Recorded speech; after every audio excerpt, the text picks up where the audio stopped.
बानी पीटीआई को अदालतों से बड़ा रिलीफ। इस्लामाबाद हाई कोर्ट में 190 मिलियन पाउंड रेफरेंस में दरख्वास्त जमानत मंजूर, तहकीकात मुकम्मल है, मजीद कैद में रखने से फायदा नहीं होगा। नैब का एतराफ। चीफ जस्टिस आमिर फारूक और जस्टिस तारिक महमूद जहांगीरी ने महफूज फैसला सुना दिया। ट्रायल कोर्ट में 10 लाख रुपए के मचलके जमा कराने का हुक्म। डिस्ट्रिक्ट एंड सेशन कोर्ट ने भी बानी पीटीआई को लॉन्ग मार्च, तोड़फोड़ और थाना खन्ना में दर्ज मुकदमात में बरी कर दिया। अदालत ने फैसले में कहा कि शवाहिद नाकाफी होने की बुनियाद पर बानी पीटीआई की बरियत की दरख्वास्त मंजूर की जाती है।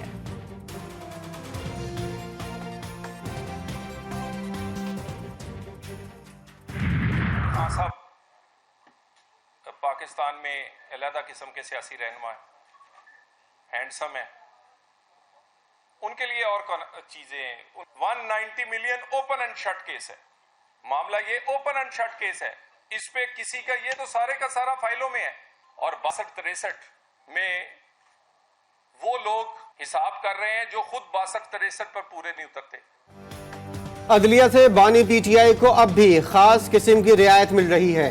नून लीग के रहनुमा सेनेटर तलाल चौधरी का बानी पीटीआई की जमानत पर रद्द-ए-अमल। बोले 190 million pound open and shut case है, इसमें भी उन्हें रियायत दी जा रही है। आम आदमी के मफाद में है कि अदलिया जिला अदालतों के खत को भी अहमियत दे।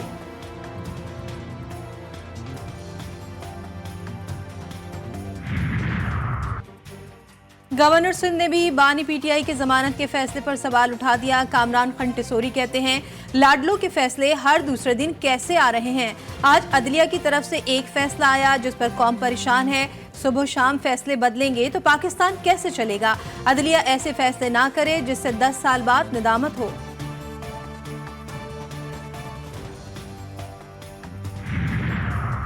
लंदन प्लान का तसलसल है जो आज तक हो रहा है। 9 मई एक बहुत बड़ा ड्रामा था, इसकी शफाफ तहकीकात होनी चाहिए। पीटीआई के रहनुमा सरदार लतीफ खोसा कहते हैं, आग का दरिया उबूर करके यहाँ तक पहुँचे हैं। पाकिस्तान के अवाम को आफरीन है जिन्होंने लंदन प्लान को मुस्तरद किया।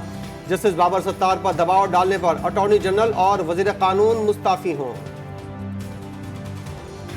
पख्तूनख्वा का कसूर क्या है जनाब स्पीकर? इस किस्म का चीफ मिनिस्टर दिलवा दिया। ये जो वजीर आला है ये समझते हैं कि इन्होंने बनाया है, असल में किसी और ने बनाया है जनाब स्पीकर। अगर ये मई 9 का माफी मांगने के लिए तैयार नहीं है तो फिर इनका रोना धोना जारी रहेगा, इनको भुगतना पड़ेगा। ताने हैं 9 मई पर माफी ना मांगी तो रोना धोना जारी रहेगा। बिलावल की बानी पीटीआई पर तनकीद। बोले अली अमीन को पीटीआई ने वजीर आला नहीं बनाया, उनकी कहीं और सेटिंग है।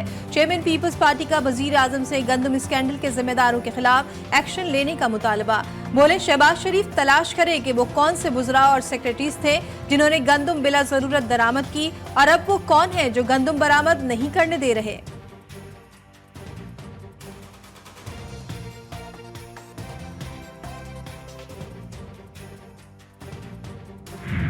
जो अल्फाज बिलावल ने इस्तेमाल किए हैं हम उनकी शदीद मजम्मत करते हैं। ये कोई है जो जमहूरियत के जो बची हुई है वो इसके पीछे साजिश कर रहा है। हम इंशाअल्लाह बिलावल को कल असम्बली की फ्लोर पे जवाब देंगे। बिलावल के अल्फाज की मजम्मत, असेंबली फ्लोर पर जवाब देने का ऐलान। बैरिस्टर गौहर कहते हैं, हारे हुए ख्वाजा आसिफ ने कल असेंबली की कार्रवाई खराब करने की कोशिश की। आमिर डोगर कहते हैं, बिलावल ने अपना असली चेहरा दिखाया तो सबके सर शर्म से झुक गए।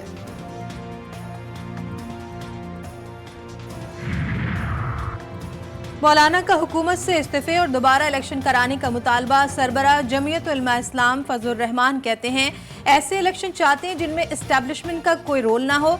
ये नहीं हो सकता कि इस्टेब्लिशमेंट मुलाजिम भी हो और हाकिम भी हो। मजीद कहा, अगर अवाम नहीं उठे तो हम मुसलसल गुलामी की तरफ बढ़ते रहेंगे। किसानों के साथ हुए जुल्म की पूछगछ होनी चाहिए। खैबर पख्तूनख्वा के दोनों बड़ों के इख्तलाफात शदीद। मामला इस्लामाबाद तक पहुँच गया। वज़ीर आला गंडापुर ने गवर्नर फैसल करीम कुंडी के लिए खैबर पख्तूनख्वा हाउस में मख्तस ब्लॉक खत्म कर दिया। गवर्नर की सरकारी रिहाइशगाह भी हुकूमती तहवील में ले ली गई। बैरिस्टर सैफ कहते हैं, गवर्नर दिल न हारें, केपी हाउस में उनका दाखिला बंद नहीं करेंगे। गवर्नर के इस्लामाबाद में कई घर हैं, उनकी रिहाइश की कमी नहीं।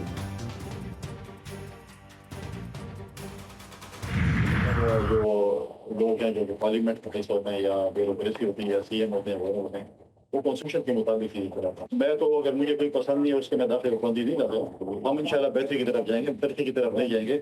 हम सूबे के मरकज और सूबे के दरमियान तलखें पैदा नहीं करेंगे जिससे हमारे सूबे की आवाम सफर करे। हम सूबे की आवाम को सफर नहीं होंगे। गवर्नर हाउस की वजह से सूबे की तरक्की में कभी खलल नहीं पड़ने देंगे। किसी के इनफरादी फैसलों या पसंद नापसंद के जिम्मेदार वो नहीं। गवर्नर खैबर पख्तूनख्वा फैसल करीम कुंडी कहते हैं तलखी बढ़ाना नहीं चाहते। वो किसी के गवर्नर हाउस में दाखिले पर पाबंदी नहीं लगाएंगे। गवर्नर हाउस के दरवाजे तमाम सियासी जमातों और तमाम मकातब फिक्र के लिए खुले हैं।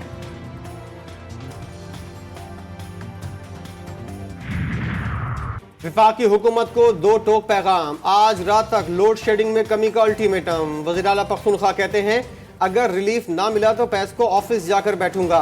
तमाम ग्रिड स्टेशन और सिस्टम टेक ओवर कर लूंगा और खुद लोड शेडिंग का शेड्यूल तय करूंगा। किसी पे इल्जाम लगाने से काम नहीं चलेगा। अब आपको सबूत तराजू में शवाहिद देने पड़ेंगे। अब कोई पगड़ी उछालेगा तो हम पगड़ी का फुटबॉल बना देंगे। इज्जत करेंगे तो इज्जत करेंगे, बदमाशी करेंगे तो डबल बदमाशी करेंगे। बार बार इंटेलिजेंस इदारों पर इल्जाम लगाया जा रहा है।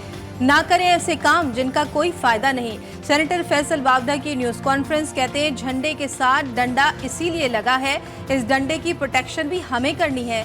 जेल बेल सब आप देते हैं, सवाल भी हम आपसे ही करेंगे। सिर्फ इल्जाम लगाने से काम नहीं चलेगा, सबूत भी देने होंगे।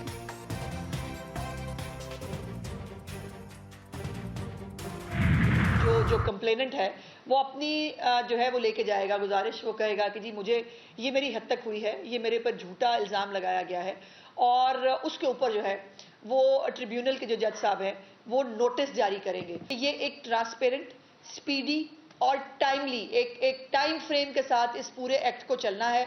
ना अजियत बर्दाश्त करनी पड़ेगी। हतक इज्जत का नया कानून वक्त की जरूरत। वज़ीर इत्तलात पंजाब अज़मा बुखारी कहती हैं इसे काला कानून कहा गया। लोगों की पगड़ियां उछालना, डॉलर कमाना और चहक चहक कर झूठ बोलना कबूल नहीं। नए लॉ में पुलिस, जेल, गिरफ्तारी का कोई किरदार नहीं है। हाई कोर्ट के जज को ट्रिब्यूनल का दर्जा दिया जाएगा। 180 दिनों में केस मुकम्मल करना होगा। तमाम सहाफी इदारों के साथ बैठकर बात करने के लिए तैयार हैं। महंगाई का नया तूफान आने को तैयार। बिजली और गैस पर सब्सिडी कम करने का मुतालबा। IMF ने डू मोर की नई फहरिस्त थमा दी। तकनीकी सतह के मुज़ाकरात में बिजली के बुनियादी टैरिफ में मरहलावार 5 से 7 रुपए फी यूनिट, गैस की कीमतों में 30% तक और पेट्रोलियम लेवी में इजाफे पर जोर। हुकूमत ने यकीन दहानी कर दी। वजारत तवानाई का आइंदा साल के लिए सर्कुलर डेट में कमी का प्लान पेश। आइंदा माली साल के बजट में रेवेन्यू बढ़ाने के प्लान का जायजा लिया गया।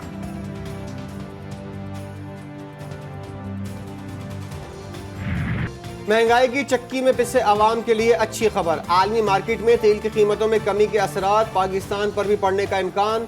पेट्रोलियम मसनूआत की कीमतों में 13.5 रुपए फी लीटर तक कमी मुतवक्के है। पेट्रोल की कीमत में 13 रुपए 40 पैसे, हाई स्पीड डीजल की कीमत में 8 रुपए 19 पैसे फी लीटर तक कमी की तजवीज़। मिट्टी के तेल की कीमतों में 9 रुपए 49 पैसे फी लीटर तक कमी मुतवक्के है। वज़ीर आज़म की मंजूरी के बाद ऐलान आज किया जाएगा।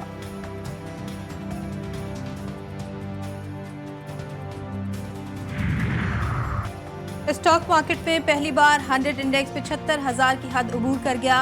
74,663 पॉइंट्स पर कारोबार का अख्तिताम।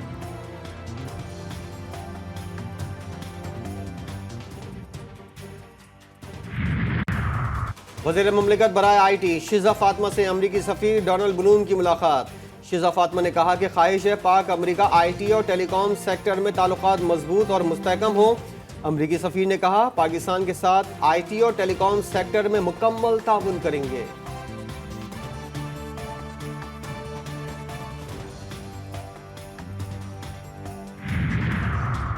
पाकिस्तान और चीन के दरमियान बीजिंग में स्ट्रेटेजिक मुज़ाकरात का 5वां दौर। नायब वज़ीर आज़म और वज़ीर ख़ारजा इसाक डार और चीनी वज़ीर ख़ारजा की मुश्तरका प्रेस कॉन्फ्रेंस। कहा पाक चीन दोस्ती इलाकाई और आलमी इस्तेहकाम के लिए ज़रूरी है। मुनज़्ज़म तरीके से पाकिस्तान के मुस्तकबिल को तबाह किया जा रहा है। चीफ जस्टिस के सरकारी यूनिवर्सिटीज़ में मुस्तकिल वाइस चांसलर की तैनाती के केस की समाअत के दौरान रिमार्क्स कहा कि मुल्क में सब कुछ आहिस्ता आहिस्ता ज़मींबोस हो रहा है। PIA की तरह यूनिवर्सिटीज़ में भी तबाही हो रही है। अगर गालम गलोच के आदाद शुमार जारी हो तो पाकिस्तान पहले नंबर पर आएगा। हुकूमतें स्कूल तबाह करने वालों से मुज़ाकरात भी करती हैं।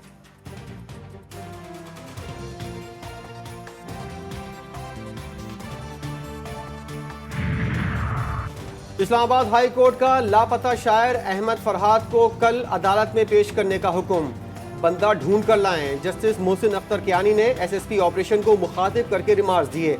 आपको लगे नामालूम अफराद ने उठाया है तो ज़मीन में लिख कर दें, आपको फिर SHO के पीछे खड़ा होना पड़ेगा। अगर कोई आपका ट्रांसफर करेगा तो देख लेंगे। कल मैं देखूंगा सेक्रेटरी दिफा को बुलाना है या फिर एजेंसियों को।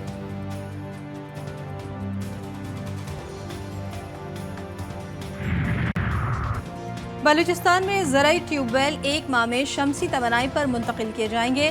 वज़ीर आला की ज़मींदारों के साथ प्रेस कॉन्फ्रेंस सरफराज बुख्ती ने बताया, शमसी तवानाई पर मुंतकली के लिए 40 अरब विफाक और 10 अरब सूबाई हुकूमत देगी।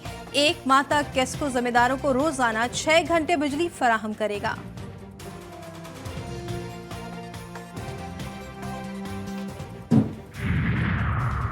पाक फौज का फतह 2 गाइडेड रॉकेट सिस्टम का कामयाब तजुर्बा। फतह 2 रॉकेट सिस्टम 400 किलोमीटर तक हदफ को निशाना बना सकता है। चीफ ऑफ जनरल स्टाफ और मुसल्लह अफवाज के आला अफसरान ने तजुर्बे का मुशाहिदा किया। सदर और वज़ीर आज़म की जानिब से कामयाब तजुर्बे पर मुबारकबाद। 4 सद्दा इंटरचेंज के करीब नामालूम अफराद की फायरिंग, गोलियां लगने से 3 अफराद जा बहक, 1 शख्स जख्मी। पुलिस के मुताबिक फायरिंग का वाकया देरीना दुश्मनी की वजह से पेश आया। लाशें अस्पताल मुंतकिल करके वाक़े की तहकीकात शुरू कर दी गई। मुजफ्फरगढ़ में घात लगाए मुल्जिमान ने फायरिंग करके मकामी सहाफ़ी को कत्ल कर दिया। पुलिस के मुताबिक वारदात के नतीजे में सहाफ़ी अशफाक अहमद सियाल मौके पर ही जाँ बाक हो गए। पुलिस ने लाश पोस्टमार्टम के लिए मुर्दा खाने मुंतकिल करके मुल्जिमान की तलाश शुरू कर दी। फ़लस्तीनी यौम नकबा के मौके पर भी इसराइली बमबारी और गोलाबारी का सामना कर रहे हैं। शोहदा की तादाद 35,200 तक पहुँच गई। रामल्ला में फ़लस्तीनियों ने यौम नकबा के हवाले से मुजाहरा किया। मुजाहिरीन ने अपने घरों की अलामती चाबियां उठाकर वापसी घरों को चलो के नारे लगाए। 1948 में इसराइली फ़ौज ने 7.5 लाख से ज़ायद फ़लस्तीनियों को उनके घरों में बेदखल कर दिया था। इस साने को फ़लस्तीनियों ने नकबा का नाम दिया था। यमनी फौज का बहर अहमर में एक और अमरीकी जंगी जहाज पर हमला। यमनी फौज के मुताबिक अमरीकी जहाज डेस्टिनी को ड्रोन और मिसाइलों से निशाना बनाया गया। अमरीकी हुक्काम ने ताहाल हमले में हुए नुकसानात की तफसील नहीं बताई। गजा में इसराइली फौज के हमलों के जवाब में यमनी फौज ने बहर अहमर और खलीज अदन में इसराइली मुफादात के हामिल जहाज़ों की नाकाबंदी कर रखी है। क्वेटा में 2 रोज़ा पाकिस्तान लिटरेचर फेस्टिवल का आगाज। अदीब, शोहरा, साफ़ियों और नामवर अदाकारों माहिरा खान, बुशरा अंसारी, सुहेल अहमद और अनवर मकसूद की भी शिरकत। लड़कियों को सीखना चाहिए अपने डिफेंस के लिए, ताकि वो बेफिक्र हो जाए, कहीं भी जा सके। मेरे को पुलिस बनना है, मैं पुलिस में जाके अपने मुल्क की हिफाजत करूँ। मुल्क का नाम रोशन करने का शौक। कराची के ककड़ी ग्राउंड में 150 बच्चे और बच्चियां कराटे की तरबियत हासिल करने में मसरूफ। कराटे मास्टर का कहना है कि ये खेल खुद एतमादी के साथ जिस्मानी तंदुरुस्ती के लिए भी अहम है।